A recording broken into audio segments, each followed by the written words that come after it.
CIDCO lottery 2025-26 मध्ये ज्या घरांची लॉटरी निघालेली आहेत, 16,876 घरांमधील जे लोकेशन सांगण्यात आलेले आहेत. नवी मुंबईमधील हे लोकेशन आहेत. 29 जानेवारी 2026 तुम्हाला के-वाय-सी करण्याची शेवटची तारीख तिथे सांगण्यात आलेली आहे. 29 जानेवारीच्या नंतर तुम्ही जो मोबाईल नंबर रजिस्टर केलेला आहे, त्या सिडको होम साइटवरती जाऊन, त्या सिडको होम साइटवरती झाल्यानंतर तुमच्या पोर्टलला ऑप्शन ओपन होणार आहेत 29 जानेवारीच्या नंतर. 29 जानेवारीच्या नंतर आपल्याला म्हणजे तिथे प्रेफरन्स कसे टाकायचे आहेत, ही लॉटरी कशी असते म्हणजे याच्यानंतरचा टप्पा कसा असणार आहे, ते व्हिडिओमध्ये आपण पाहणार आहोत. चॅनलवर तुम्ही पहिल्यांदा असाल, चॅनलला सबस्क्राईब करा, व्हिडिओला लाईक करा, म्हणजेच तुम्हाला सिडको आणि म्हाडा लॉटरीचे जे हेल्पफुल व्हिडिओ आहेत, ते तुम्हाला या चॅनलवरती मिळत असतात. या 16,876 घरांमधील जे लोकेशन आहेत, थोडक्यात त्या लोकेशनची माहिती देतो. खारघर रेल्वे स्टेशन, खारघरमधील सेक्टर 14 EWS एलआयजीचा प्रोजेक्ट जो डी-मार्टच्या समोर आहे. वाशी ट्रक टर्मिनलचा प्रोजेक्ट आहे. पनवेल बस टर्मिनलचा प्रोजेक्ट आहे. मानसरोवर खांदेश्वर हे रेल्वे स्टेशनच्या एक्झॅक्ट लागूनच असलेले प्रोजेक्ट आहेत. तळोजामधील तळोजा सेक्टर 28, 39, 37 हे प्रोजेक्ट आहेत. त्यानंतर सेक्टर 17चा कळंबोलीचा प्रोजेक्ट आहे. त्यानंतर उरण रेल्वे लाईनवरील उल्वे, बामणडोंगरी आणि खारकोपर EWS एलआयजी हे प्रोजेक्ट याच्यामध्ये सांगण्यात आलेले आहेत. तुम्हाला थोडक्यात या प्रोजेक्टची माहिती कशासाठी दिली? कारण की तुम्हाला याच्यामध्ये जे राउंड सांगण्यात आलेले आहेत, जर तुम्हाला तिन्ही राउंडमध्ये जर तुम्हाला घर नाही लागलं, तर तुम्हाला सिडकोद्वारा एक घर देण्यात येत असते. ते तुमच्या पोर्टलवरतीच असतात. तिथे तुम्हाला ते 7 दिवसाच्या आतमध्ये त्यांना होकार किंवा नकार द्यावा लागते. एक्सेप्ट, रिजेक्ट ते तुमच्या पोर्टलवरती सर्व तुम्हाला आता इथून पुढची प्रक्रिया होणार आहे. या लॉटरीमध्ये आपल्याला जे EWS, एल-आय-जी आणि 2 BHK याच्यामध्ये जे घरं सांगण्यात आलेली आहेत. EWSचे प्रोजेक्ट आहेत, ज्यांचं इन्कम 6 लाखाच्या आतमध्ये तिथे सांगण्यात आलेलं आहे. तुम्हाला EWSमध्ये जर अर्ज केला, तर तुम्हाला तिथे ₹2.5 लाख सबसिडी सुद्धा मिळणार आहेत. EWS, एल-आय-जीला नाही. एल-आय-जीमध्ये तुम्ही अर्ज करणार, तर तुम्हाला तिथे प्रधानमंत्री आवास योजनेची सबसिडी मिळणार नाही. काही लोकेशनला एल-आय-जीचे घरे उपलब्ध करून देण्यात आले आहे. आणि 2 BHKची जी घरं तिथे सांगण्यात आलेले आहेत. या लॉटरीमध्ये फक्त 2च लोकेशनला 2 BHKची घरं देण्यात आलेली आहे.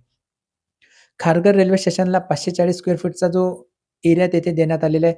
त्यानंतर तळोजामध्ये सेक्टर 37A इथे लोकेशनला 8 घरे होती. आय थिंक तिथे आता 2च घरे उपलब्ध आहेत. 2 की 3 घरं तिथे तिथे त्यांच्या पोर्टलवरती दाखवतात 2 BHKची घरे आणि नंतर 1 BHKची घरे तिथे उपलब्ध आहेत.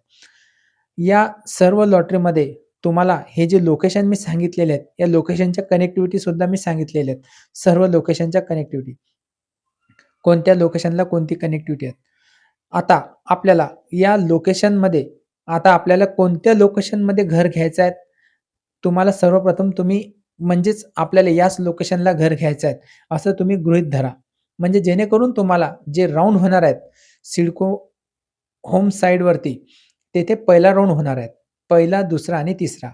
याच्यामध्ये त्यांनी सरळ सांगितलेलं आहे, जर तुम्ही पहिल्या राउंडमध्ये जर विनर झालात, त्यानंतर तुम्ही दुसऱ्या राउंडमध्ये विनर झाला, तिसऱ्या राउंडमध्ये विनर झाला. जर तुम्ही तिन्ही राउंडमध्ये विनर नाही झाले, तर तुम्हाला जो चौथा राउंड असतो, तो सिडकोद्वारा तुम्हाला रँडमली घर तुम्हाला तिथे देण्यात येते. ते तुम्हाला कोणत्या लोकेशनला देण्यात येईल, ते तुम्हाला अंदाजे सांगता येणार नाही. ते रँडमली तुम्हाला सिडकोद्वारा एक घर देण्यात येत असते. पहिला राउंड जेव्हा आपण स्टार्ट करतो, जेव्हा तिथे प्रेफरन्स येतात. प्रेफरन्स आल्यानंतर आपल्या पोर्टलवरती कमीत कमी 1, जास्तीत जास्त 5 असे त्यांनी तिथे त्यांच्या पी-डी-एफमध्ये जी एक पेज आहे, त्याच्यामध्ये सुद्धा असं सांगण्यात आलेलं आहे. म्हणजे तुम्हाला जर आय थिंक फॉर एक्झाम्पल जर तुम्हाला एकाच लोकेशनला घर घ्यायचं आहे. समजा आपण फॉर एक्झाम्पल एक मानसरोवर रेल्वे स्टेशनचा जो प्रोजेक्ट आहे, तो एक प्रोजेक्ट आपण त्याच्यामध्ये जर तुम्हाला तिथेच जर घ्यायचं आहे, तर तुम्ही प्रेफरन्स त्याच प्रोजेक्टचे टाका. म्हणजे जेणेकरून तुम्हाला त्याच प्रोजेक्टला घर लागेल. त्याच्यानंतर तुम्हाला जे फ्लोअर सांगण्यात आलेले आहेत, first floor, second floor, third floor हे तिथे सर्व पोर्टलवरती जी घरं खाली आहेत.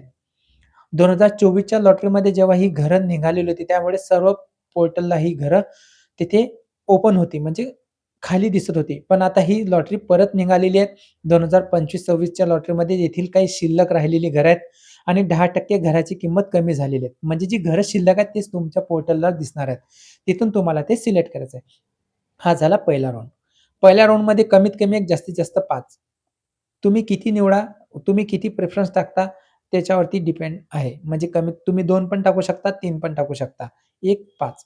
त्यानंतर सेकंड राउंडमध्ये सुद्धा तेच त्यांनी सांगितलेलं आहे. कमीत कमी 1, जास्तीत जास्त 5. थर्ड राउंड त्याच्यामध्ये सुद्धा कमीत कमी 1, जास्तीत जास्त 5.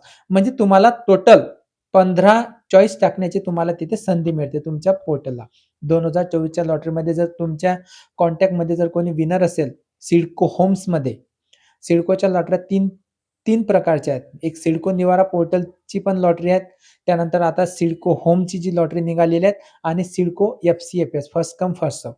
त्यामुळे ही जी लॉटरी आहे ती सिडको होम साइडवरती आहे. फर्स्ट कम या लॉटरीशी काही संबंध नाही. सिडको होम साइटवरती जर तुमच्या कॉन्टॅक्टमध्ये जर लागलेलं असेल, या जे मी लोकेशन तुम्हाला सांगितले, तुम्ही त्यांच्याशी विचार करून सुद्धा त्यांच्याशी विचार-विनिमय करून तुम्ही प्रेफरन्स कसे टाकायचे ते सुद्धा तुम्ही त्यांच्याकडून माहिती घेऊन तुम्ही ते प्रेफरन्स टाकू शकता. त्यानंतर तुम्हाला तिन्ही राउंडमध्ये तुम्हाला आय थिंक जर एका एका प्रोजेक्टला जास्त कॉम्पिटिशन आहे. समजा 1000 घर आहेत आणि जर तिथे 2 ते 3000 घरासाठी फॉर्म आलेत, तर 1000 लोकांना घरं मिळणार आहेत. बाकी 2 ते 3000 घरांना तिथे तुम्हाला घरं मिळणार नाही. त्यांनी जर तिथे प्रेफरन्स टाकला तर त्यांना तिथे घर लागणार नाही, जास्त अर्ज आले असेल तर. पण चौथा जो राउंड असतो, त्यांनी त्यांच्या पी-डी-एफमध्ये सांगितलंय, की सिडकोद्वारा तुम्हाला रँडमली कोणतेही घर देण्यात येते. ते घर देण्यासाठी तुमच्या पोर्टलवरती सुद्धा तो पॉपअप येतो, म्हणजे तुम्हाला एक नोटिफिकेशन येते. तुम्हाला जर ते घर घ्यायचं असेल, तर तुम्ही त्याला होकार द्या, नकार द्या. 7 दिवसांचं तिथे त्यांनी पूर्ण माहिती तिथे देण्यात आलेली आहे. म्हणजे 7 दिवसाच्या आतमध्ये तुम्ही तिथे होकार, नकार देऊ शकता. प्रेफरन्स टाकल्यानंतर तुम्हाला तिथे जे ई-एम-डी अमाउंट आहेत, ई-एम-डी अमाउंट सुद्धा तुम्हाला तिथे म्हणजे तुम्हाला तिथे पे करावी लागणार आहे.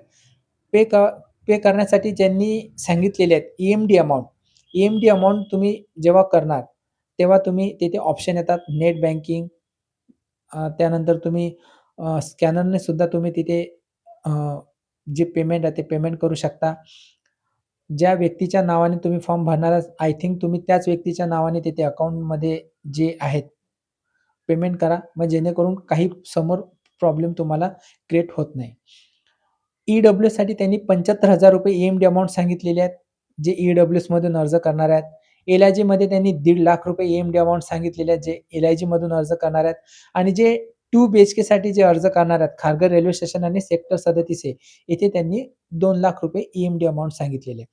आता ही ₹2,00,000 ई-एम-डी अमाउंट तुम्ही जेव्हा पे करणार, तेव्हा तुम्हाला जेव्हा घर लागते, घर लागल्यानंतर जे अलॉटमेंट लेटर येतात, अलॉटमेंट लेटरमध्ये आय थिंक जर एका घराच्या लोकेशनची किंमत ₹50,00,000 असेल, जर तुम्ही तिथे ऑलरेडी ₹1,50,000 जर तुम्ही पेमेंट केलं, तर तुम्हाला ते ₹1,50,000 कमी होऊन ₹48,50,000 अलॉटमेंट लेटर येत असते फॉर एक्झाम्पल. आणि तुम्हाला जर घर लागलं नाही, तर जी तुम्हाला ई-एम-डी अमाउंट तिथे सांगण्यात आलेली आहे. ई-एम-डी अमाउंट म्हणजे जे तुम्ही फॉर्म भरताना रिफंडसाठी जे अकाउंट डिटेल्स दिलेले आहेत, ज्या व्यक्तीच्या नावाने फॉर्म भरलेला आहे, त्याच व्यक्तीच्या नावाने तुम्हाला तिथे अकाउंटची डिटेल्स द्यायची आहे. म्हणजे जेणेकरून तुम्हाला घर लागलं नाही, तर ते सिडकोद्वारा एन-ई-एफ-टी, आर-टी-जी-एस जे काही असेल ते त्यांच्या ज्या पोर्टल थ्रू ती जी अमाउंट आहे, जी मी भरलेली, ती अमाउंट तुमच्या अकाउंटवरती रिफंड येत असते. तर अशी ही 29 जानेवारीच्या नंतर जे पोर्टलवरती जे अपडेट येणार आहेत, जे तुम्हाला पुढे चॉईस करायचं ऑप्शन आहे, ते आपण व्हिडिओमध्ये बघितलेले आहेत. व्हिडिओ महत्त्वपूर्ण होता. व्हिडिओ बघितल्यानंतर तुम्हाला जर काही महत्त्वपूर्ण माहिती मिळाली असेल, तर व्हिडिओला लाईक करा, चॅनलला सबस्क्राईब करा. भेटूच अशा आणखी एक महत्त्वपूर्ण व्हिडिओ घेऊन. तोपर्यंत विश्रांती घेतो. धन्यवाद.